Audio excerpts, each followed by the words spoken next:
Sejam muito bem-vindos ao Beleza de Podcast.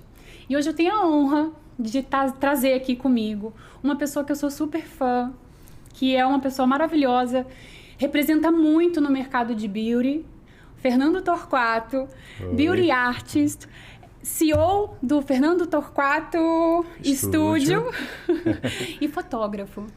É, bastante coisa, né? Bastante coisa. É um prazer estar aqui com você. Eu também venho acompanhando, né, a tua trajetória há um tempo e é impressionante também o que você conquistou. Então, parabéns em primeiro lugar. E bacana você estar fazendo esse podcast, né? Acho que quanto mais a gente puder discutir, né, assuntos, né, relevantes para esse universo da beleza, é muito rico, com certeza. Ai, obrigada. Eu fico muito honrada por você ter aceitado o meu convite. Para a gente falar um pouquinho mais do seu lado empreendedor, né? Sim. Que eu acompanho muito, né, a sua carreira, né? A gente tem vários amigos em comum. E uma coisa muito incrível que eu enxergo em você é como que você construiu a tua carreira como empreendedor. E eu quero muito poder conhecer um pouco mais do Fernando Torquato, um pouco mais dessa sua carreira como empreendedor. Agora eu quero te começar fazendo uma pergunta que eu acho que é bem importante. Qual foi, assim, o primeiro momento que você enxergou que você tinha potencial para trabalhar com maquiagem e para esse lado do beauty? Eu acho que desde muito cedo eu sempre fui muito... Eu era uma criança diferente, né? Porque eu tenho 8 irmãos, né? Você sabe também, já sei que você pesquisou.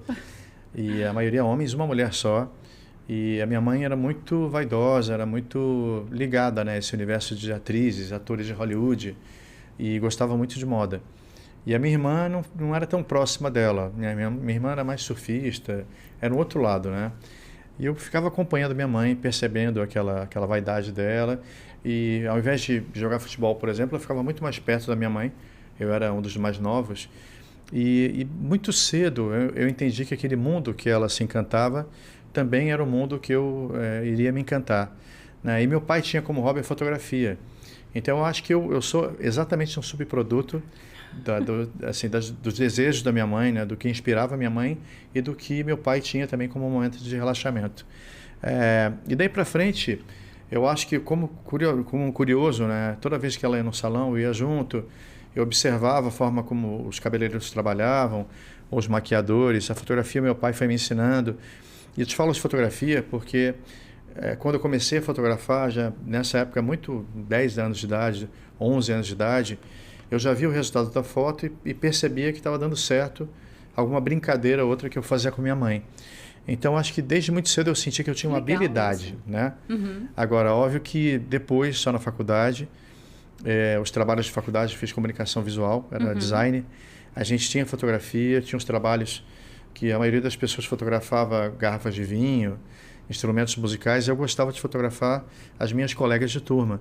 Aí eu pegava a maquiagem, revistas da época, e tentava seguir naquele passo a passo, e já no material adequado, eu percebia também que era uma profissão que, caso eu quisesse, eu poderia seguir. Então eu comecei muito inspirado por esse universo de beleza, de arte, e isso acho que foi natural depois, tendo alguma oportunidade de me desenvolver como profissional de beleza também. Que curioso, né? Então, lá desde novinho, né, com 10 anos, você já tinha iniciado o seu contato com a fotografia? Já, fotografia, com a maquiagem, porque minha mãe ela se maquiava na minha frente, contava as histórias, a cor do batom que se usava em tal época. Ela foi uma grande escola. Mas eu gostava de cantar também, ela também cantava. Logo depois, com uns 14 anos, eu tive uma banda. Eu quis fazer teatro, e eu fiz teatro também assim que eu cheguei no Rio. Então, assim, a arte, de um modo geral, sempre me permeou, né? No colégio, na escola, por acaso, também a história era uma matéria que me interessava muito, porque é quando eu também me transportava para outros lugares, outros países, eu entendia o mundo, como funcionava em outras épocas, associando isso ao cinema, à moda, e a minha mãe, que era uma biblioteca. Isso foi me enriquecendo e eu não tinha jeito, né? Eu tinha que parar nesse mundo, não tinha jeito. Você é um homem multipotencial, né? E você conseguiu explorar todas essas potencialidades que existem em você. Isso é maravilhoso. E eu enxergo, por exemplo, que isso é uma coisa que nasce junto, né, de você. Você eu pesquisei sobre você e eu vi que você, com mais ou menos 9 anos, você tinha como se fosse um HD com as artistas de Hollywood, né? E você sabia quais filmes elas faziam, né? E isso também foi uma ponte para que você, quando foi iniciar na sua carreira, né, como maquiador, você já sabia, por exemplo, aquela maquiagem representava qual ano, né? Sim, isso é muito curioso também. Perfeito.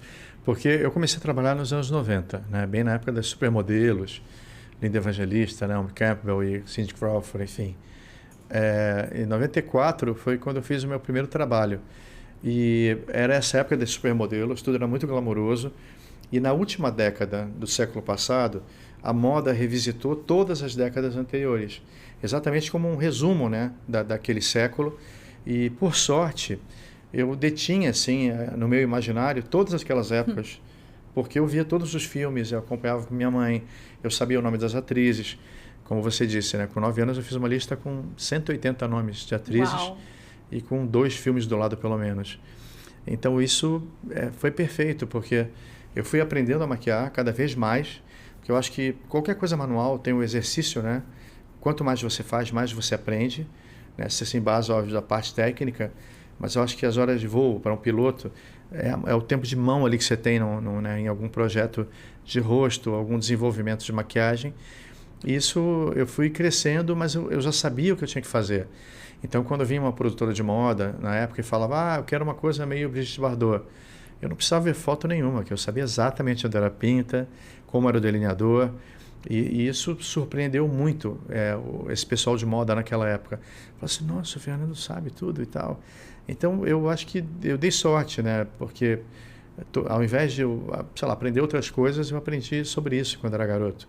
E isso foi fundamental para traçar assim, o início da minha trajetória como profissional de beleza.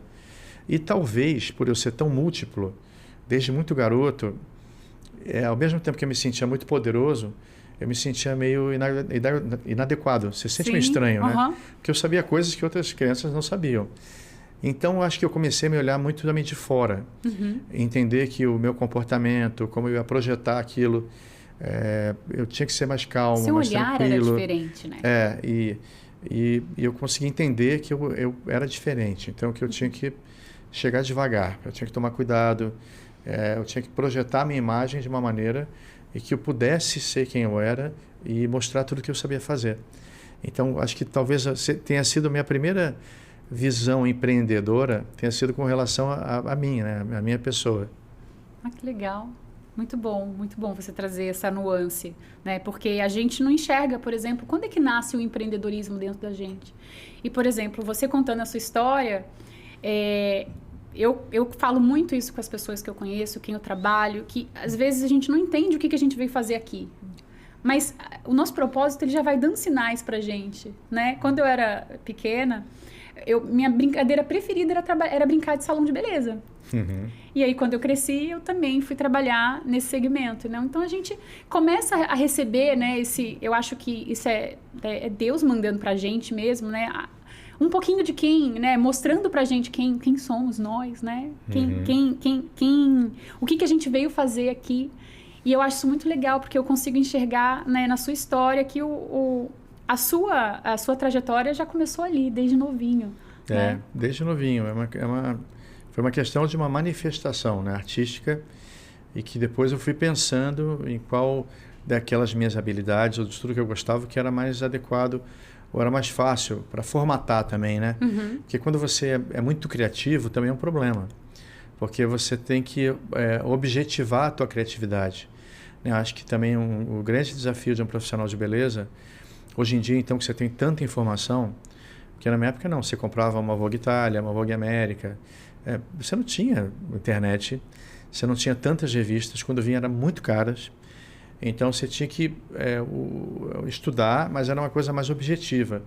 Hoje em dia é muita informação, então às vezes uma pessoa criativa, para ela descobrir o estilo dela, ou quem ela é no mercado de beleza, é um pouco mais complicado, porque você quer também atirar para tudo que é lado. E quer imitar a maquiagem da blogueira tal, do maquiador tal, e você acaba, às vezes, sendo difícil você achar teu estilo, né? E quando você também não acha quem você fica muito difícil de você marcar presença no mercado, né? Com certeza. Porque você vira um fazedor de alguma coisa, né? Não um artista que cria alguma coisa sua, né? Exatamente. Então, acho que isso também faz parte da questão empreendedora, né?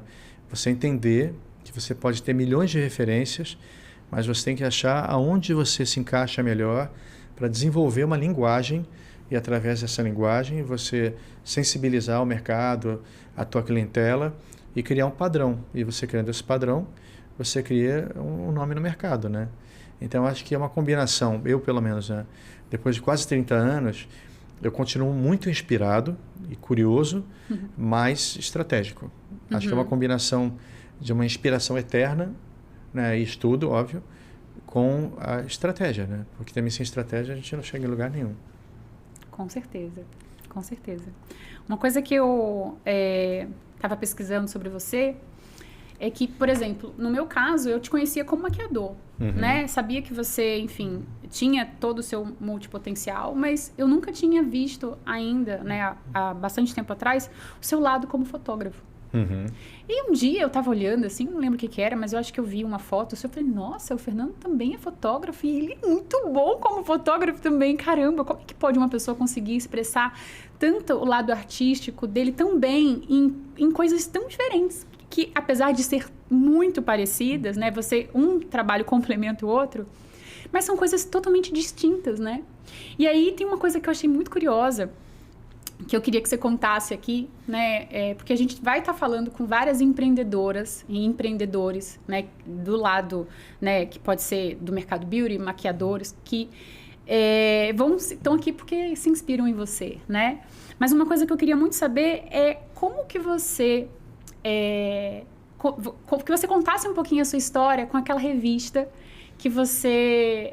ela estava quase fechando. E você criou um codinome para você começar ali a fazer as fotos. Naquela época você já era fotógrafo, já trabalhava? Me conta um pouquinho sobre isso.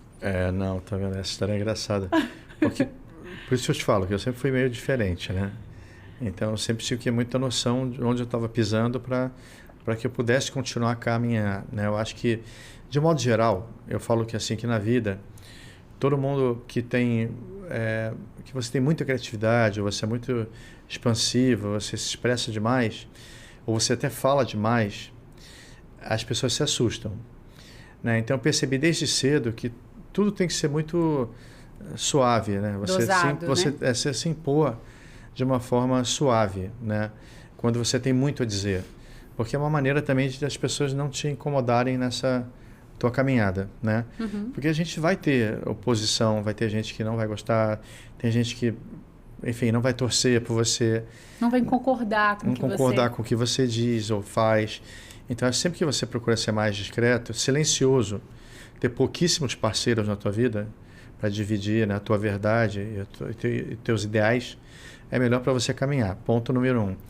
E naquela época, eu trabalhava, já estava muito... fortalecido enquanto maquiador, já fazia as maiores revistas do Brasil, os desfiles, já fazia TV, eu já estava fazendo tudo que eu fazia. Eu já era bem conhecido em, 99, mais ou menos isso. E aí tinha essa revista chamada Desfile, que era aqui do Rio de Janeiro, mais ou menos uma Cláudia, né, que é a Cláudia de São Paulo.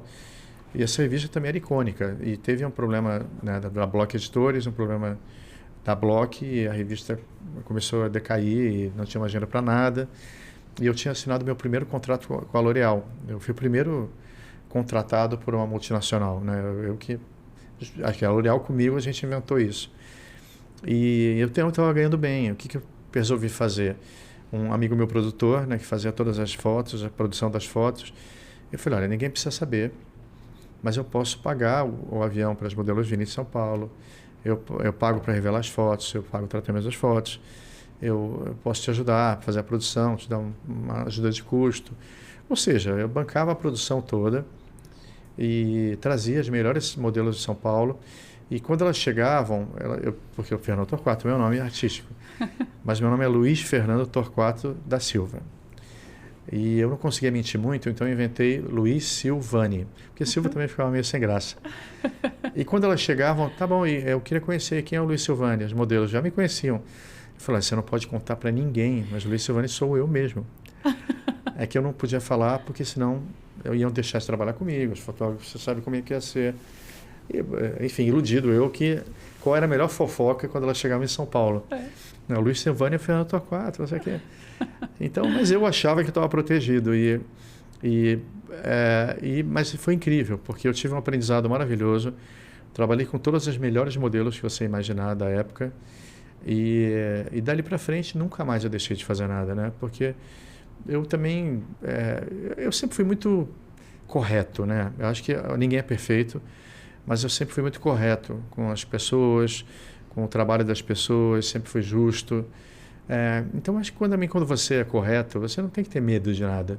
Uhum. Você tem que seguir com respeito, né, para todos que estão à tua volta, mas você tem que também seguir seu caminho, né? Então, acho que a partir dali, eu confundi muita gente, mas não tinha jeito. Eu vim ao mundo para isso. Pô, muito legal, muito bacana. E você acha que esse início foi importante, por exemplo? Porque eu vi que você, depois que você fazia o trabalho, né, que você produzia as modelos, você ia lá e tirava uma foto delas para poder checar a luz, né? Às vezes fazia uma foto com luz natural. Isso foi também Foi. Porque eu acho que a maquiagem, o que as pessoas não percebem, às vezes, muito profissional de beleza faz a maquiagem para si, faz o cabelo para si, e não pensa que aquela imagem vai imprimir, né, num lugar específico. Quando você detém esse conhecimento, bom, ela vai estar com essa maquiagem, mas é para entrar numa festa, e na hora que ela entrar na festa, isso tem que causar um impacto X, mas ao mesmo tempo, quando ela estiver 1 metro de outra pessoa, tem que ter um frescor, uma leveza, né? Então, as pessoas ou pensam em causar e impactar, esquecem que aquilo vai ser visto de perto, e você vai ver o peso da mão também, né? Porque tem gente que tem o desenho perfeito, mas tem uma mão um pouco pesada. Mas equalizar as duas coisas é um trabalho para poucos, né? Então, acho que o que eu fui aprendendo com fotografia é ver a imprimir aquela maquiagem que eu tinha feito. Se tinha realmente valorizado os olhos, se tinha corrigido algum ponto que eu queria corrigir. Porque a fotografia, ela estatizava aquela imagem e mapeava ali todos os meus acertos e, eventualmente, meus erros. Né? Então, eu sempre olhar a fotografia era uma forma de eu entender o que eu estava fazendo e me aprimorar. Como também para o espelho, né? Eu gosto de maquiar olhando para a pessoa, mas se o espelho for bom, naturalmente. Mas eu acho que o momento final que eu percebo que se eu acertei ou não é olhando através do espelho. Que o espelho já é uma imagem vista que não é real, né, entre aspas. E ali eu posso perceber mais ou menos o que as pessoas vão sentir quando olhar um trabalho meu. Então, também desde cedo, né, a fotografia me trouxe essa consciência de como imprimir. Refinou meu olhar. Refinou o seu trabalho, né? Refinou totalmente. Acho que você usou uma palavra perfeita, assim. Gostei. Muito legal. Muito legal. Eu tive na minha vida uma pessoa que me inspirou muito, que foi minha mãe. Ela foi minha grande impulsionadora. E a gente sempre tem essa pessoa. Quem foi a pessoa que mais te impulsionou, que foi a pessoa que você se segurou, assim, para você construir a sua carreira? A minha casa, acho que foi sempre um ambiente muito livre, né? Assim, muito de liberdade. Eu, obviamente, como todos os pais, tinha o desejo que fosse um médico, um engenheiro, outro... Eu percebia isso na minha mãe, mas eles também, quando viram que não era. Porque na minha casa são 2 produtores musicais, a minha irmã também se formou em locução, são locutores, um trabalha com navios, em plataforma, são umas coisas tudo meio maluca, nada normal, né? E o outro, enfim, o outro meu é muito místico, assim, ele quase toca guitarra. Ninguém é normal na minha casa, no bom sentido. Então, acho que cedo eles perceberam que eles eram uma fonte para a gente se desenvolver de uma maneira diferenciada no mundo, né? Ninguém era padrão, né? Então, quando eu comecei a me imaginar em algum universo parecido com o criativo, meu pai me dava de presente muito lápis de cor, blocos de desenho, câmera. Minha mãe deixava eu destruir todas as maquiagens dela. Então, minha irmã, eu cortava cabelo, tudo que era boneca dela. Então, acho que desde cedo, é aquilo que você falou, acho que a gente tem um dom, né, que nasce com a gente. Eu acho que muita gente também segue o ramo de salão, porque também está numa história da família de salão, né? Então, desenvolve aquela forma de trabalhar, de se dedicar, porque é um trabalho árduo, né? Acho que essa Sim. vida de salão não é fácil, né? Não é. E por isso que você não pode perder o encantamento por aquela profissão. Acho que você trabalhar com beleza não é vender pneu nem geladeira. Geladeira até que é uma coisa interessante, né? Dependendo do que tem dentro. Pneu não tem muita graça. Então, acho que trabalhar com beleza, você tem que estar sempre inspirado, de alguma maneira. Ou na tua profissão, no que você escolheu para si. Sim, em criar um ambiente que você possa proporcionar autoestima. Que você possa proteger também a tua equipe. Você saber que aquelas pessoas no mundo que estão ali com você estão resguardadas de alguma maneira. Então, acho que tem tanta nobreza nesse trabalho, né? Acho que muita gente esquece também. Sim. E reclama muito da vida. Sim. Escutando você falar dos seus pais, dos seus irmãos, é lógico que eu noto muito o quanto que os seus pais foram muito especiais no sentido de dar liberdade para vocês serem quem vocês realmente são aqui. E eu acho que isso é o grande segredo, eu acho, do sucesso das pessoas. Quando você vê alguém que tem muito sucesso, geralmente essa pessoa ela teve pais que ajudaram elas a encontrarem o que vieram fazer aqui, né? E eu sinto muito, muito isso.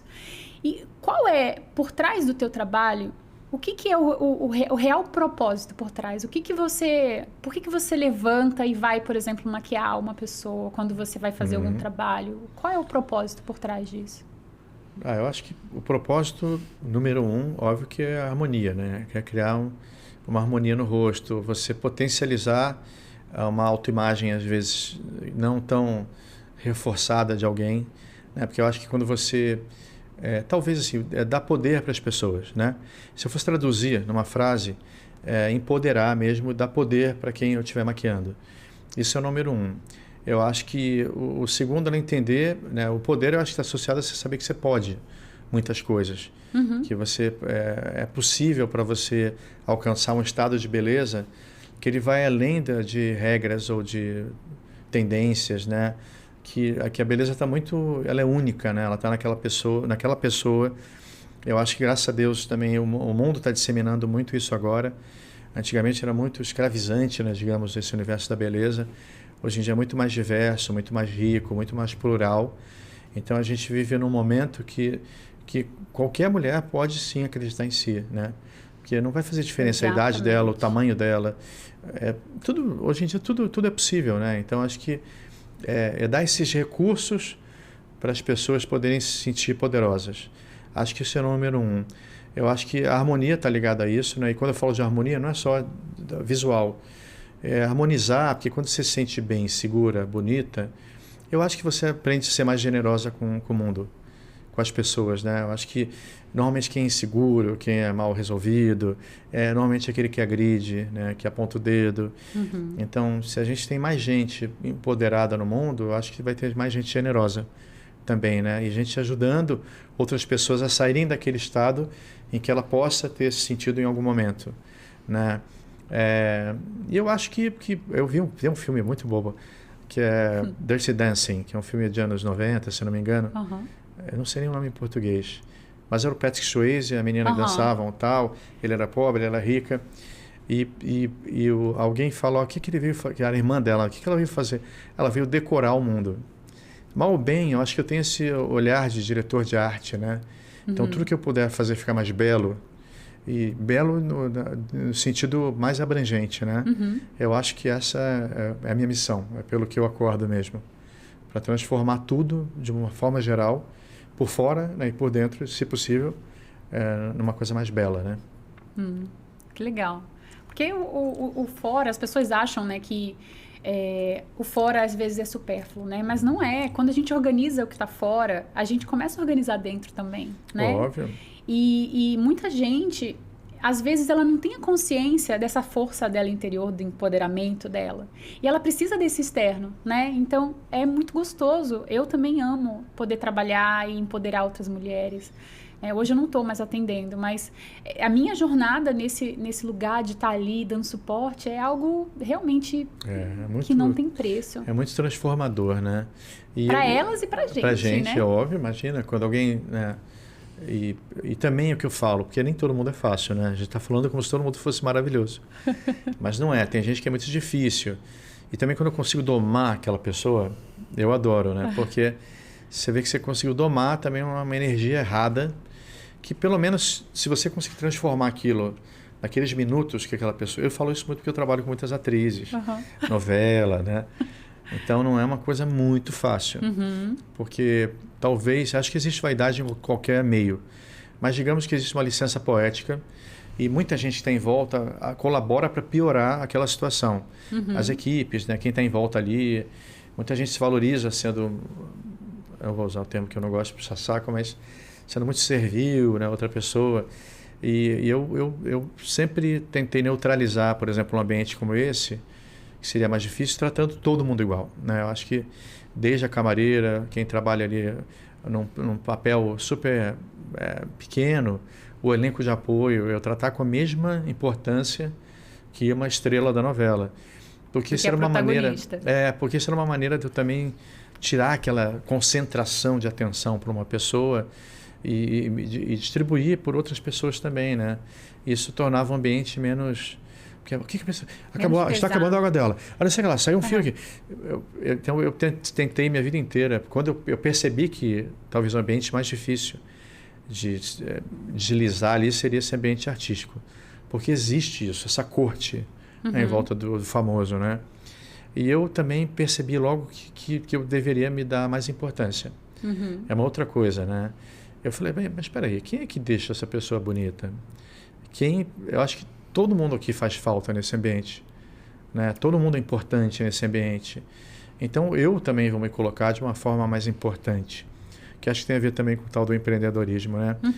Você saber que nosso trabalho é prestar serviço, mas as pessoas precisam da gente também, do nosso talento, da nossa expertise.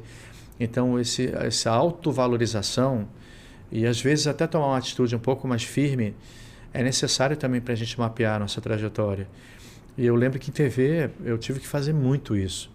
No começo doía muito, porque eu sou muito tranquilo. Mas depois eu comecei até a me divertir, porque você via que você revertia uma situação incômoda ou de erro de avaliação de importância de todos que estavam ali, né? Então, e essa coisa do... Porque eu acho que você prestar serviço é diferente de você estar servil a todo mundo. Né? E acho em qualquer ambiente, né? De salão. Por isso que acho que é muito importante você criar uma vibração muito poderosa de energia para que o que venha, seja como for da rua, não te afete e que a pessoa sinta aquela energia à sua volta e ela te respeite. Né? Porque se você não cria isso, normalmente não termina de uma forma boa. Você se abala, né? Se abala. E você se abalando, a pessoa às vezes ela está ali para isso, né? Exatamente. Tem gente que se diverte desestruturando outras pessoas. E eu sempre também sou escorpião, né? Então eu sou um amor assim, gente. Mas quando eu tenho que falar, eu chamo num cantinho e falo bem baixinho. Que a minha mãe sempre dizia isso também. Fernando, você quer falar uma palavra também feia, que eu não falo muito? Se você quiser sacanear alguém, chega perto e fala mais baixo, mais pausadamente. Que ou a pessoa vai se ouvir e vai entrar no tom, ou ela vai ficar com ódio de você e também está valendo. Ai, muito bom, muito bom. É engraçado que eu tô ouvindo você falar e tô lembrando, assim, porque eu também já fiz muitas artistas, inclusive em épocas de protagonistas, né? E aí, às vezes, elas acabam dificultando um pouco o processo, né? E pra gente que tá ali atendendo, não estar nesse lugar servil, como você tá falando, é um desafio, porque tá todo mundo bajulando aquela pessoa. Eu lembro que as protagonistas que eu fazia, elas tinham um carro que levavam elas na Mailete para fazer cílios, tinha um carro esperando, aí tinha alguém para levar lanche, tinha um monte de coisa. Então, aquela pessoa, eu acho que quando ela tá como uma protagonista, ela tá realmente como uma rainha. E você tá ali neutro nisso tudo é algo desafiante, né? Não, é bem desafiante. Te gasta... Porque às vezes você até consegue, mas você termina o dia exausto. Porque você tem que concentrar também uma energia ali muito poderosa, né? Para aquilo não te afetar. Para conter, ser no tempo que você precisa, como você precisa. Óbvio que a gente às vezes tem que fazer de um jeito que a necessidade é maior deles.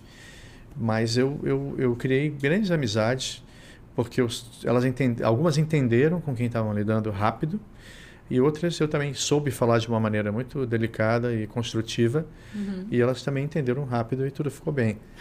Mas porque senão é a gente que leva para casa, né? Exatamente. A gente eu acho que a gente pode levar nada para casa que não seja positivo, de alegria. Coisas boas, né? Porque o negativo te adoece, te entristece no mínimo, né? E eu acho que a gente não merece. A gente trabalha fazendo todo mundo se sentir melhor. Por que alguém vai fazer a gente se sentir mal? Né? Não é justo, não é uma troca justa. Não é. Uma coisa também que, pelo menos para mim, foi bem importante, foi não me abalar com críticas e também não me engrandecer com elogios. Porque dentro desse meio, quando a gente está trabalhando ali com a autoestima da pessoa, quando a gente fica à mercê do que a pessoa acha do nosso trabalho, aquilo vai por água abaixo se a gente não tiver essa energia que você está falando ali de conter, né? Que é aquilo que você falou no início, que é o autoconhecimento. Eu sei quem eu sou, certo? Eu sei quem eu sou, eu sei o meu potencial, eu não vou me abalar por conta disso. Eu posso não ter entregado, né, talvez o que a pessoa gostaria, mas eu entreguei o meu melhor naquele momento. Então, isso eu acho que é o importante, né? Eu acho que você estava falando algo bem parecido que me trouxe com isso. Mas é bem isso mesmo. Por isso que eu falo, quando você desenvolve um processo teu, único, um estilo, uma forma de trabalhar que é sua, que você tem todo o processo, isso tem que te dar uma segurança, né? Exatamente. E tem muitas variantes também, que como a gente fala, a gente lida com sensibilidade, com autoimagem, com outras pessoas também que estão às vezes gerindo o trabalho e que podem, para se valorizar, criar algum ruído, até criar uma dúvida em quem você fez o trabalho, se ficou bom exatamente para ela se valorizar. É muita gente complicada nesse meio. Muito ego, né? Muito ego. Então, muito ego. Pouca gente fala assim, uau, incrível, parabéns. E se você colocar aqui uma coisinha aqui, não é? É muito comum nesse meio, para se valorizar com as atrizes, né? Então, você tem que entender isso também, tem que tentar neutralizar de alguma maneira. Cada um vai ter que ser sábio e inteligente o suficiente, né, para poder escapar dessas ciladas. Mas é muito desgastante. Eu também já tive que chamar no canto gente que trabalha com atriz e falar, olha, é tudo errado, não é assim que se faz, você está me desrespeitando. Eu gostaria que você não desse opinião no que eu estou fazendo, porque não é a tua profissão, não é você que sabe fazer isso, não é a tua profissão. Impor limites também faz parte do empreendedorismo. Quando eu apresentar a atriz para a direção, se a direção tiver uma observação, eu vou estar prontíssimo para modificar. Agora eu não vou ficar ouvindo assessor de atriz, né? Porque no máximo uma atriz tirar alguma dúvida dela, né? Mas então é muito complicado. E também a gente tem um problema hoje em dia, Karina, que muita gente, você começou num período que você criou a tua história, eu construí minha história também, mas hoje em dia tem muita gente, tem muitas oportunidades, digamos assim. Então a gente tem os profissionais, tem muita gente bacana que emergiu e também tem muita gente curiosa, muita gente que se apropria de um tipo de trabalho que às vezes não tem toda a expertise, ou ela faz nela própria e acha que é diferente você fazer uma coisa em você e fazer em muitas pessoas. Diversos tipos de rosto, né? Que você não conhece. Isso você precisa de experiência, precisa de técnica, precisa de uma opção de coisa. Então, o mundo está muito confuso também hoje em dia. Então, é muito complicado. Você tem que ter muita firmeza de quem você é, né? E construir mesmo a tua história. Porque senão você sempre acha que está fazendo alguma coisa a menos. Olha lá, mas o fulano está fazendo isso, está fazendo aquilo. E não tem como você atirar para tudo que é lado, né? Você tem que seguir a sua trajetória, né? E, obviamente, estar atento e que tipo de movimento é interessante para te divulgar, te colocar sempre com visibilidade no mercado, mas sem esse desespero de querer ser igual aos outros, porque não vai ser e não vai dar certo se tentar. Sim, com certeza. É muito importante o que você está trazendo, principalmente para quem está ouvindo a gente, que está querendo iniciar, né, nesse lugar de empreender na área da beleza. Muito bom que você trouxe aqui, muito importante, porque muitas vezes a gente se compara com aquela pessoa que está colocando algo ali e realmente pode ser que ela está colocando ali algo maravilhoso e ela não faz nem 10% do que você faz. E aí você vê aquilo e fala, poxa, as coisas não estão tão certas assim, né? Será, por que eu não tenho, né? Por que a grama do vizinho é mais verde do que a minha? E às vezes o fato de você não se conhecer, eu acho que é muito isso que você falou desde o começo.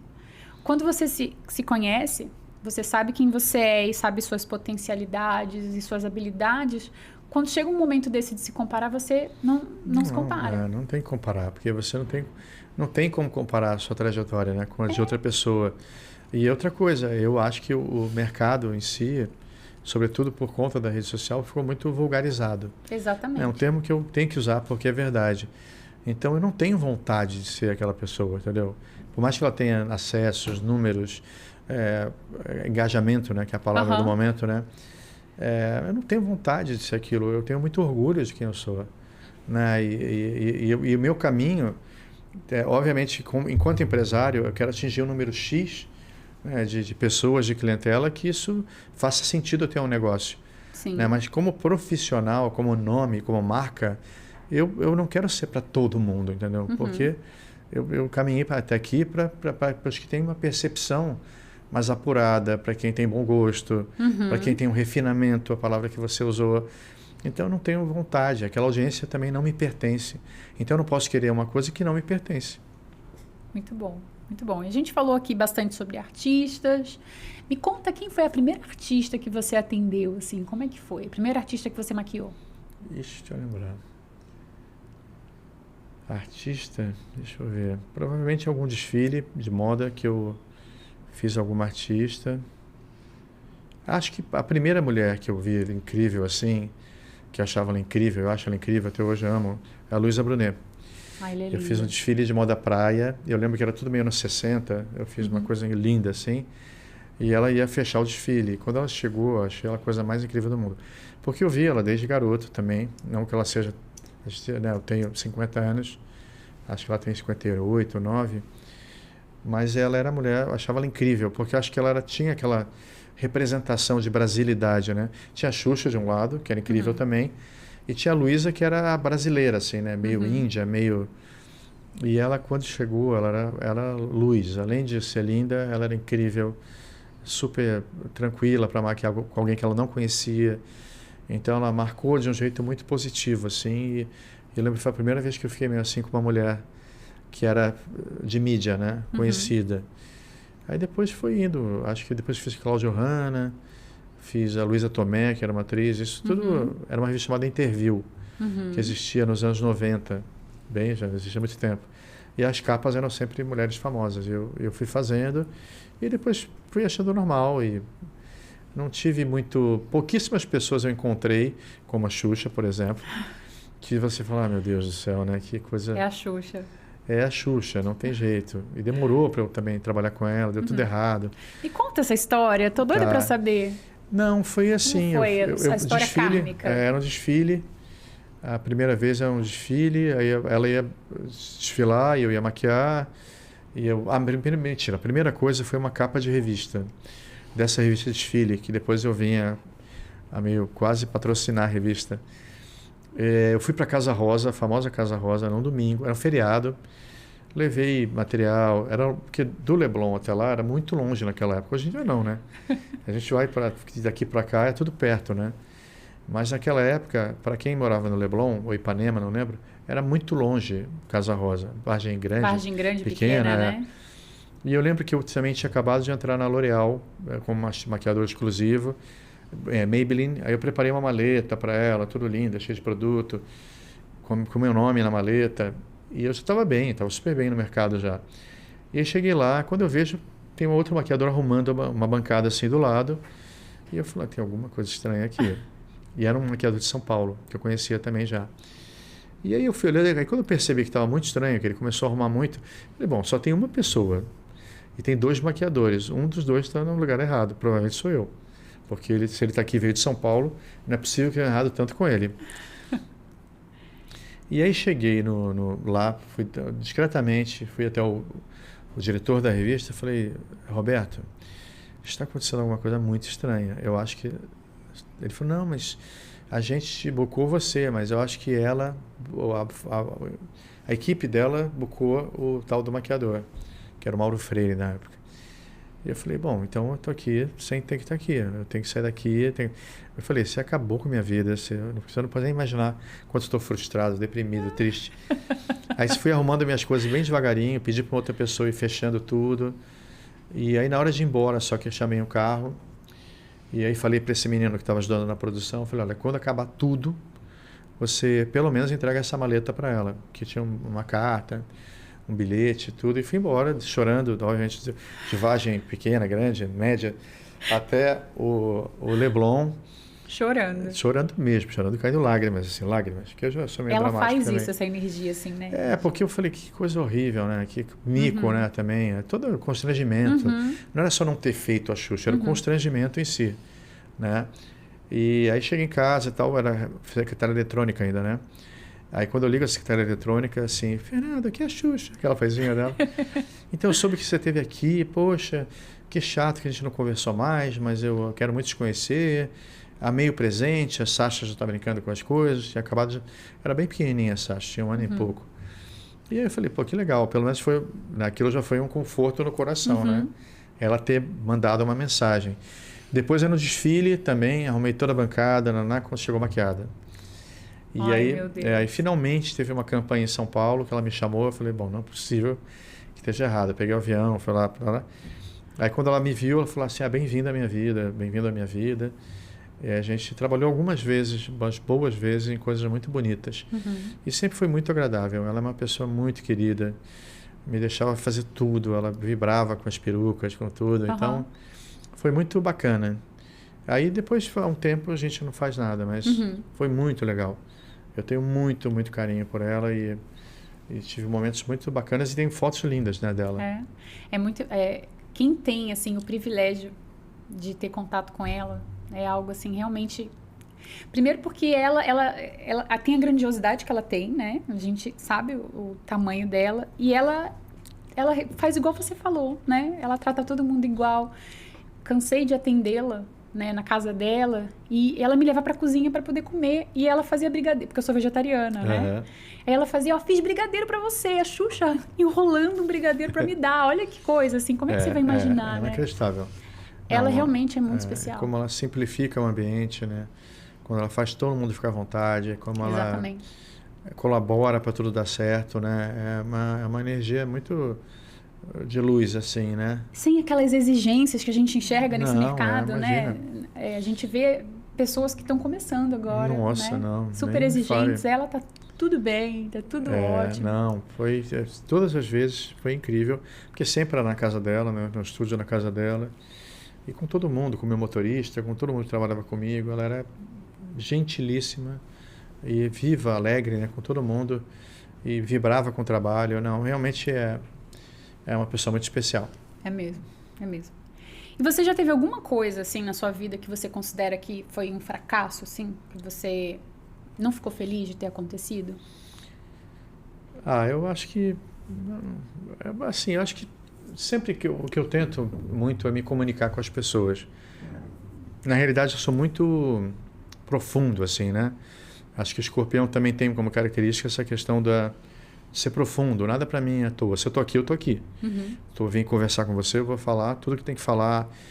Eu não faço nada mais ou menos, sabe assim? Eu não tenho muita... Acho que cada minuto da vida é precioso. Você tem que ficar uma mensagem, né, em todo lugar que você vai. E eu fiz uma novela uma vez, não faz nem muito tempo não, e que a parte de direção da novela, ela estava muito distante. O meu processo é muito integrado, né, com figurino, com direção. Então você tem uma interlocução que tem que ser muito azeitada, olho no olho, para a gente poder colaborar de verdade. E quando é uma coisa assim meio distante, você fica faltando um pedaço, né? Então não é que tenha sido ruim.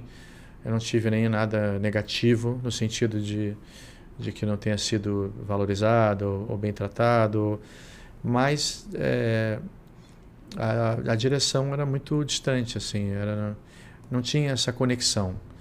Né? Então, para mim, pessoalmente, foi uma espécie de fracasso, porque aquilo me abalou emocionalmente. Assim, eu não fiquei feliz é a palavra. Não me deixou inseguro, porque eu detenho ali conhecimento suficiente para fazer meu trabalho, com a equipe que eu trabalhei, que era incrível, o figurino, com a pessoa de caracterização, mas eu era incômodo, né? Não era uma coisa que você vibrava junto. Então, aí eu fiquei bem triste, assim. Triste, mas não... Não é um fracasso. Agora, fracasso... Não, eu sou muito exigente, assim, com as minhas coisas, né? Mas eu tive muita sorte, além de, né, trabalhar muito, que eu trabalhei muito a minha vida inteira, tudo meu foi muito... As coisas vão acontecendo, sabe? Eu acho que eu também ponho bastante energia nos trabalhos, isso acaba repercutindo, acaba florescendo. Então, sinceramente, eu nunca senti essa sensação, não. Certo. E qual foi o seu maior desafio como empreendedor? Eu acho que foi fisicamente, né, ter um espaço, porque até então eu sempre trabalhei com muitas equipes, né?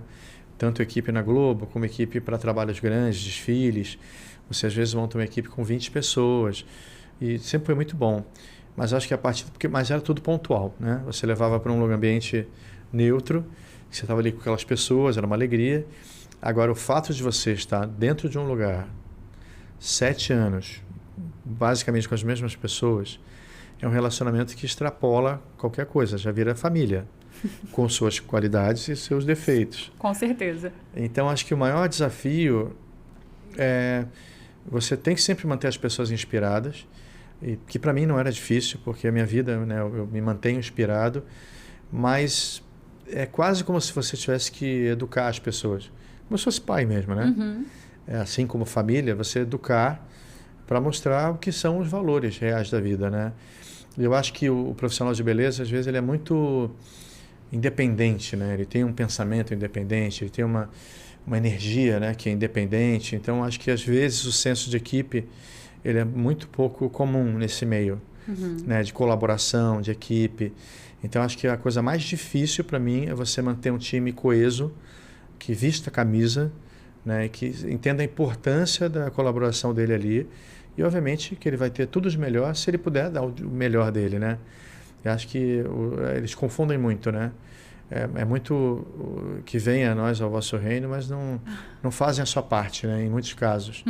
E eu tive sorte, porque com todas as dificuldades, eu acho que eu consegui criar pessoas que saem, né, da minha asa, digamos assim, com valores mais bem construídos. Né? Porque amadureceram comigo, não é que não os tinham.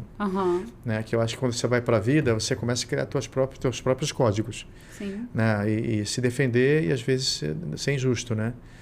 E eu acho que eu procuro passar isso, um senso de justiça e de vestir a camisa. Na vida você tem que vestir a camisa. Você casa com alguém, você tem que vestir a camisa. Porque não vão ser só flores, né? Não vai ser só coisa boa. Acho que qualquer parceria na tua vida, você tem que vestir aquela camisa e você se apropriar da responsabilidade de levar aquilo adiante. Né? E no meio de beleza, é assim, né? Acho que as carreiras crescem sim porque alguém te deu apoio, porque alguém te criou um ambiente para isso, e ninguém é genial ou não precisou da ajuda de ninguém para brilhar. Né? Sim, até hoje, né? Eu mesmo, depois de 20 e tantos anos, eu sinto que quanto mais braços ou mãos eu tiver perto de mim e que ajudem a mostrar o que eu construí, vai ser incrível. Como aqui, por exemplo. Que legal. Muito bom. Quando você traz a sua carreira e você, né, começou lá produzindo, você migrou da sua carreira de produção para ir para o seu espaço. Como que foi essa experiência?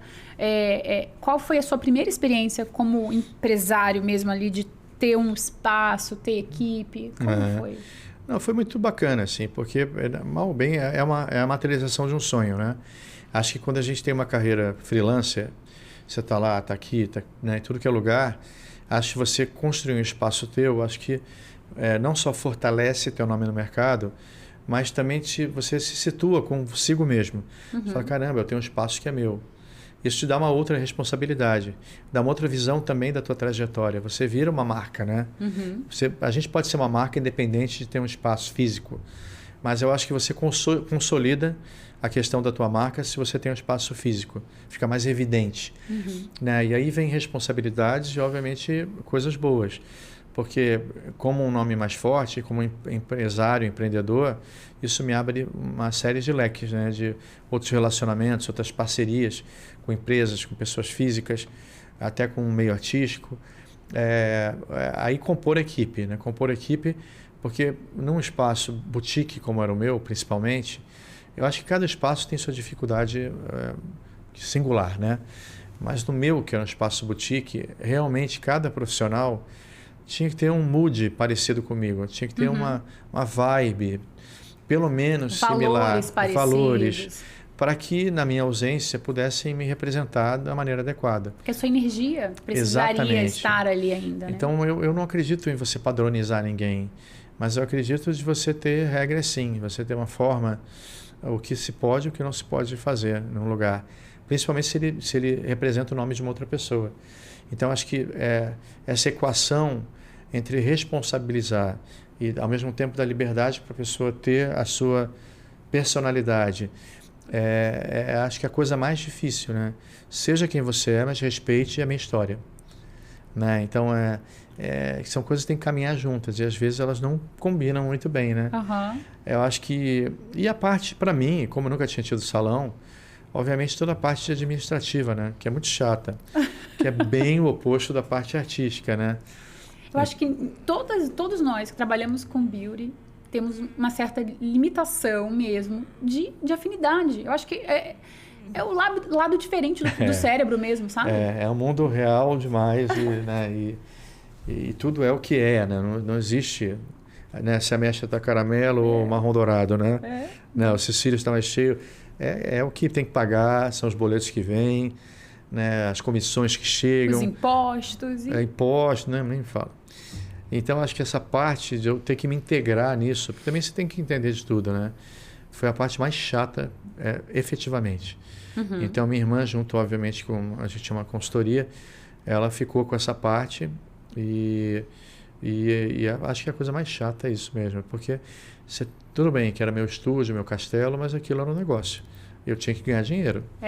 Né? E para você ganhar dinheiro, você tem que estar... Tem que olhar números, indicadores, tem que ver o que está certo. Tem muita precisão. Tá exatamente. Economizar produto, ou seja o que for. Enfim, tudo você tem que estar atento, né? Uhum. E essa foi a parte mais difícil. Esse lado do empresário que...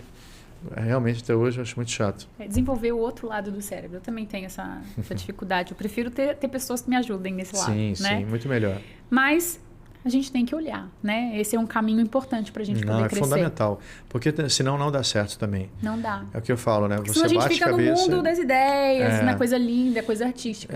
E batendo cabeça, né? Porque sempre vai vir alguma coisa que vai te desestruturar porque você não cuidou bem daquilo. Exatamente. Então, negócios se prepare. São negócios. Se prepare. Tem alguém que te ajude nisso, que faça isso por você e que, obviamente, você esteja do lado vendo tudo que está acontecendo, né? Não delargar, também né? Não é muito bom, né? Não delargar para as pessoas. Agora, dentro dessa sua história, qual foi o seu maior desafio? Seja na sua carreira ou dentro do empreendedorismo, o que você considera o seu maior desafio? Eu acho que é você se manter firme, né? Firme na tua história. Porque, digamos que em 30 anos quase, muita coisa aconteceu. Muitas modas, muitos grupos, muitas turmas, então, eu acho que o meu desafio foi fortalecer cada vez a minha marca, a minha individualidade e eu não pertencer a pequenos grupos. Uhum. Porque eu vim de publicidade. Aí eu trabalhei com moda em São Paulo, que é um grupo muito pequeno e fechado. Uhum. O que aconteceu com as pessoas que têm a minha idade ou o meu tempo de carreira? Não sei, ou estão ainda com aqueles pequenos grupos. Entendeu? Então, acho que a minha preocupação foi não ficar preso a pequeno grupo nenhum. Por isso que eu fui para fazer ópera, balé, TV, moda, cinema. Eu fiz tudo na minha vida. Você se descolou, né? Da manada, né? Exatamente. Então, eu acabo pertencendo a tudo, né? Eu sou um criador. Eu sou um artista. Então, o meu desafio foi sempre fortalecer essa minha questão de artista. Por isso que eu lancei esse livro de 25 anos de carreira, né? Alguns anos atrás. Fiz esse agora, que eu só fotografei negros, belezas negras. Era um projeto fora do eixo para mim, por milhões de motivos, né? Medo até de ser mal interpretado, a questão de lugar de fala. Aí eu fui me cercando de gente importante, né, que fala da causa, a Djamila Ribeiro, Gilberto Gil, e todos foram me dando coragem de falar, não, isso é uma coisa positiva, você tem que fazer, a gente precisa de aliados. Né? E fiz uma obra maravilhosa, assim, que eu olho ali no final da livraria ontem, olhando ali, e no meio de onde eles colocaram o livro, como um documento histórico, é isso, eu sou artista, né? Então acho que eu ser artista pode me abrir portas para várias coisas. E o céu, para mim, vira o limite. Né? Então acho que foi o que eu quis fazer, foi o que eu fiz, e o que eu me orgulho de ter feito. Porque eu acho que é o motivo de eu estar aqui até hoje, né? Sendo relevante e podendo contar a minha história. Ai, que lindo, eu fico emocionada. Eu realmente me emociono, assim, quando eu vejo histórias de pessoas como você, que consegue mudar. Eu acho que você é uma pessoa que conseguiu mudar muita coisa na história, né? Da forma como se leva a beleza para outras pessoas. Realmente eu fico muito tocada. Mas a gente está aqui para falar de empreendedorismo e falar para pessoas que querem, né, ainda buscar esse caminho. E eu queria muito saber de você o que você acha que é assim, muito importante para uma pessoa que está começando a empreender, que quer entrar nesse mercado, que hoje está muito diferente da época que você entrou, né, da área da maquiagem, da beleza. O que você acha que uma pessoa, para ela ter sucesso como um empresário, uma empresária na área da beleza, o que a pessoa precisa ter? Tá, como a gente falando aqui off ainda na câmera desligada, eu acho que a primeira coisa, você individualmente, claro que se você é uma pessoa que trabalha nessa área, que tem um talento nessa área, que se desenvolve nessa área e vira um empreendedor, né? Não só um investidor, né, de um espaço. Mas se você trabalha com beleza mesmo, né, pensar que você, antes do teu espaço, você tem que ser uma marca. Né? A forma como você conduz, a forma como você desenvolve, como você atua perante a tua equipe, seja um assistente, 2, 3, 4, é você procurar criar um padrão verdadeiro, né, de atuação dentro do que você é.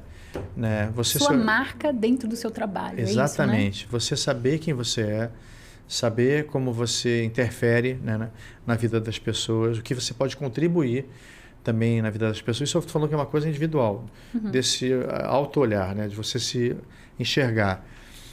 Depois de você enxergar um pouco o que está acontecendo.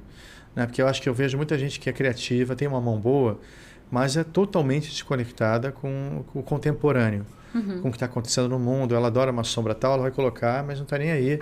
E sendo que você pode até usar uma sombra tal, desde que você interprete e dê um ar contemporâneo. O nosso trabalho não tem jeito, ele tem que estar ligado ao que se respira hoje em dia. Então, você não pode só se referenciar no teu gosto pessoal, mas você tem que olhar os tapetes vermelhos, você tem que ver as revistas de bacanas do mundo, olhar o que está acontecendo no mundo. Né? Eu acho que a gente tem que ser um radar para que o nosso trabalho se expresse moderno e ao mesmo tempo que você possa passar informação para a clientela. Porque se você não sabe nada do que aconteceu na semana passada, no tapete vermelho, você fica vazio, você fica atrasado, você fica ultrapassado. Né? E eu acho que muita gente às vezes deixa de trabalhar com um profissional porque ela vai atrás de alguém, pode até ser menos competente, mas que sabe contar as novidades. Se você sabe trabalhar e pode aprender ou se informar do que está acontecendo, por que não, né? E com relação ao ambiente que você cria, o teu espaço, ele procurar também ter um diferencial. O lugar de maquiagem e cabelo não é uma fábrica de série. Né? Primeiro que cada um tem que entregar um trabalho individual para cada cliente. Né? Acho que essa individualização, quando você tem uma cliente sentada na tua cadeira, é fundamental hoje em dia para você se marcar presença no mercado. Com certeza. Senão você vira um lugar qualquer, né? Que ela pode entrar ali, entrar no outro. Então que todo mundo faz igual. Você tem que trabalhar a tua equipe de uma forma que entregue um trabalho individual. Personalizado. E você, dentro dos teus recursos, porque cada um vai ter um tamanho, cada um vai ter um nível de investimento, procurar um charme, ou põe uma flor, mostra que você está atento, que você está querendo criar um ambiente agradável, especial e que aquela pessoa é bem recebida. E que provavelmente não vai ser tão bem recebida em outro lugar. Então, criar delicadezas, né? Pontos de referência. que façam você ir crescendo e cada vez mais investindo e podendo potencializar essa mesma ideia inicial. Que na realidade não muda, a intenção não muda. Muda o nível de investimento que você vai ter para fazer aquilo mais completo e mais bonito. Ai, que lindo. Tá acabando o nosso tempo. A conversa foi muito gostosa. Muito, muito feliz mesmo de poder trocar essa ideia com você. Quero saber se você tem algo para falar para quem está assistindo a gente, que quer empreender nesse caminho. Talvez algo que você gostaria de ter ouvido quando você começou. Eu acho que assim, o mercado ele está muito confuso, né? A gente tem muitas coisas aí que se apresentam e algumas nos inspiram, algumas nos motivam e outras às vezes nos desanimam também, né? Porque acho que quando você vê tanta coisa em volta, talvez você imagine que é difícil você ter que dar tantas braçadas, né, para conseguir emergir e achar o teu lugar. Mas eu acho que não, acho que eu tenho visto ao longo da minha vida, não só eu como exemplo, mas muita gente que eu acompanhei, né, o desenvolvimento e a trajetória, gente que começou exatamente nesse lugar que provavelmente você está se imaginando ou se vendo, mas que se você der as braçadas no ritmo certo, se você procurar visualizar qual é o melhor lugar para você sair naquele mar, né, tão cheio de gente, você vai conseguir fôlego, você vai conseguir que as pessoas percebam que você existe, né, e aí é só você fazer jus a esse legado, né, a esse merecimento e ser estratégico, sempre procurando crescer, mas sem perder a tua inspiração e o amor pelo que você faz. É isso. Muito bom. E como é que as pessoas te encontram? Como é que se chama seu livro? Tá. Eu tenho o Torquato 25 anos, que está enfim, tanto você compra, né, pela internet, nessas plataformas de compra. O livro que eu fotografei só, Essa Beleza Negra, Realeza, o nome. Eu lancei há 2 meses atrás também, está incrível. Eu tenho, enfim, contato na própria rede social, Fernando Torquato. O do Fernando Torquato Studio, eu também estou no movimento, né, que eu te falei. Eu tive durante 7 anos o Fernando Torquato Studio, a gente está encerrando a operação agora, não foi vontade minha, mas pediram o imóvel. E aí eu dei essa pausa estrategicamente para pensar que novo movimento eu vou criar e que possa expressar melhor ainda quem eu sou. Então, em breve, vocês vão ter novidades também de um espaço físico meu. É isso aí. Com certeza, vai ser maravilhoso, como tudo que você faz. Obrigado, Karina, adorei. Parabéns também pelo teu trabalho todo e Obrigada. aqui por esses encontros. Muito obrigada, muito obrigada. Imagina, mesmo. Obrigado.